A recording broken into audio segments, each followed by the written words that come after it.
మనం అధికారం ఉంటే ప్రజల కోసం ఉపయోగపడతాం తప్ప ఏదో స్వార్థం కోసం భూముల కోసమో ఇసుక తోలేదానికో మట్టి తోలేదానికో కేసులు పరికరాని కేసులు తప్పుడు కేసులు పెట్టారు. ఈ కార్యక్రమాలు మనం చేయాలి. ఈ రోజు ఈ 1.5 సంవత్సరంలో మీరు కానీ మేము కానీ ఊరు కోసం ఆలోచిస్తున్నాం. అందరం కూడా ఏది మంచి కార్యక్రమం చేయాలా, ఊరు బాగుపడాలని ఆలోచిస్తున్నాం. కాబట్టి వాళ్ళలాగా వైసీపీ నాయకుల్లాగా మన భూ కబ్జాలు, ఆక్రమణాలు, దౌర్జన్యాలు మనం చేసే సంస్కృతి కాదు మనకు. అవి ఎన్నో దినాలు జరగవు. మన పైన కూడా కేసులు పెట్టి, నా పైన కానీ ఇక్కడ ఉండే నాయకుల పైన కేసులు పెట్టి ఏమైంది లాస్ట్ ప్రజల బుద్ధి చెప్పినారు వైసీపీ నాయకులు. ఆ రోజు ఉండే ఎంపీ కానీ ఎమ్మెల్యేలు కానీ మంత్రులు కానీ పీలేరును పట్టించుకోవాలి. ఆ రోజే పీలేరును సబ్ డివిజన్ చేసిండొచ్చు కదా.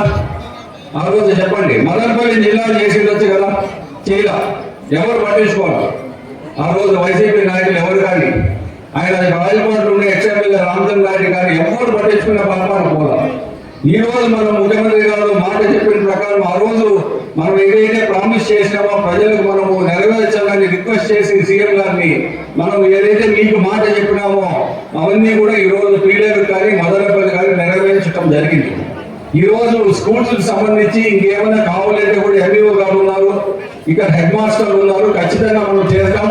ఇప్పుడే లోకేష్ గారు తీసుకున్న తర్వాత చాలా ఇంప్రూవ్మెంట్ వచ్చినాయి. ఇంకా వీలైనంత వరకు మనం చేసే ఏం కావాలన్నా కూడా చేసేదానికి ముందుకుంటాం. మనం అంతా కూడా మన జిల్లా కూడా అయిపోతే మనకే కలెక్టర్ మదనపల్లిలో ఉంటారు. అంతా మనకు ఇంకా దగ్గర అయిపోతుంది మనకు మదనపల్లి. కాబట్టి చిన్న జిల్లా అయినా కూడా బాగుంటుంది మనకు. ఎందుకంటే మదనపల్లి, పొంగనూరు, తమ్మలపల్లి, పీలేరు చేరి మనకు జిల్లా ఇప్పుడు. కాబట్టి ఈ రోజు ముఖ్యమంత్రి గారికి మళ్ళా ఫైనల్ నోటిఫికేషన్ కూడా ఈ నెలాఖరుకు వస్తుంది. తర్వాత ఒక పెద్ద మీటింగ్ పీలేరులో కూడా పెట్టడం జరుగుతుంది. వేల మందితో ఒక మీటింగ్ కూడా పెట్టాలి. ముఖ్యమంత్రి గారికి కృతజ్ఞతలు తెలపాల్సిన అవసరం ఉంది. తర్వాత జలజీవన్ మిషన్ కింద 2000 కోట్లు శాంక్షన్ చేయడం జరిగింది తాగునీరుకు. అది కూడా 1 సంవత్సరం 2 సంవత్సరాల పీలేరుకు ఎల్లప్పుడూ నీళ్లు ఉండే విధంగా తాగునీరు ఎప్పటికి ఇబ్బంది లేకుండా అయిపోతుంది మనకు. అది కూడా హండ్రెడ్ వారికి సంబంధించి రైతులకు సంబంధించి సాగునీరు కూడా అయిపోతుంది మనకు. మనకు జిల్లా అయిపోయింది, సబ్ డివిజన్ అయిపోయింది, తాగునీరు వస్తుంది, సాగునీరు వస్తుంది మనకు. ఇంకో 2 సంవత్సరాలకు ఇవన్నీ కూడా అయిపోతాయి. కాబట్టి చిరస్థాయిగా మనం పీలేరు మనకు ప్రజల అవకాశం ఇచ్చిన దానికి మన బాధ్యత. ఇవన్నీ చేస్తున్నాం, ఇంకా చేయబోతాం. రేపు ఎంత వీలైతే అంతకు ఎంత చేసినా పీలేరుకు మనం రుణపడున్నాం. ఎందుకంటే మొన్న అంత మెజారిటీ ఇచ్చినారు పీలేరు ప్రజలు మన మండలానికి.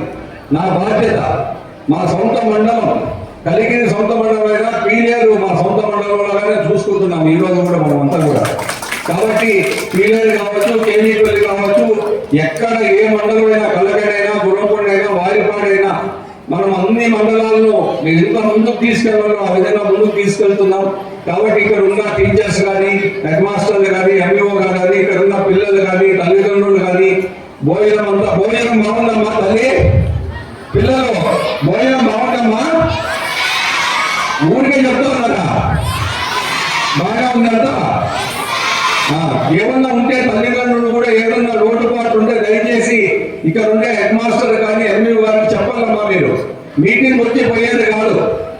ఈ మీటింగ్ ఎందుకు పెట్టారు? మీ సమస్యలు, పిల్లలు ఏదన్నా సమస్యలు ఉంటే స్కూల్లో, గర్ల్స్ స్కూల్ కానీ బాయ్స్ స్కూల్ కానీ మనం తెలపాలి. ఇక్కడ ఉండే టీచర్స్ కానీ, హెడ్ మాస్టర్స్ కానీ, ఎంఈఓ కానీ మీరు తెలపాలి. మీరు 2 మీటింగులు పెట్టి ఏదో మీరు మాట్లాడిపోయేది కాదు. ఈ రోజు సమస్యలు రేపు ఉండకూడదు. మళ్ళా పిల్లలకు సంబంధించిన సమస్యలు ఏముందంటే మనం తెలపాలి, పేరెంట్స్ కూడా. కాబట్టి మీరంతా కూడా ఇక్కడ పేరెంట్స్, తల్లిదండ్రులు ఎవరైతే వచ్చినారో ఏమైనా సమస్యలు ఉంటే కూడా నా దృష్టికి కూడా తేండి. ఇక్కడ ఉండే ఎంఈఓ గారు కానీ హెడ్ మాస్టర్ దృష్టికి కూడా తేండి. ఏదో మీటింగ్ వచ్చినామా పోయినామా అనే ఉద్దేశం కాదు ఇది. ప్రభుత్వం పెట్టేది ఎందుకు? ఈ సంవత్సరానికి 2 సార్లు మీటింగు, మన సమస్యలు మనం మాట్లాడుకొని ఆ సమస్యలకు ఇబ్బంది లేకుండా చేసుకునే దానికి మీటింగ్లు పెడుతున్నాం. మనం గుర్తు పెట్టుకోవాలంతా కూడా. సమాజ విషయం కాదు. 35,000 కోట్లు పిల్లల పైన సంవత్సరానికి ఖర్చు పెడుతోంది రాష్ట్ర ప్రభుత్వం. యూనిఫామ్ కావచ్చు, భోజనం కావచ్చు, తల్లికి వందనం కావచ్చు, 13,000 రూపాయలు అకౌంట్ లో వేస్తున్నారు. కాబట్టి ఇవన్నీ కూడా ప్రభుత్వం మనం చంద్రబాబు గారి నాయకత్వంలో ముందుకు పోతున్నాం. ఇంకా ఏం చేయగలుగుతాం అన్ని చేస్తామని తెలుపుకుంటూ సెలవు తీసుకుంటున్నాం.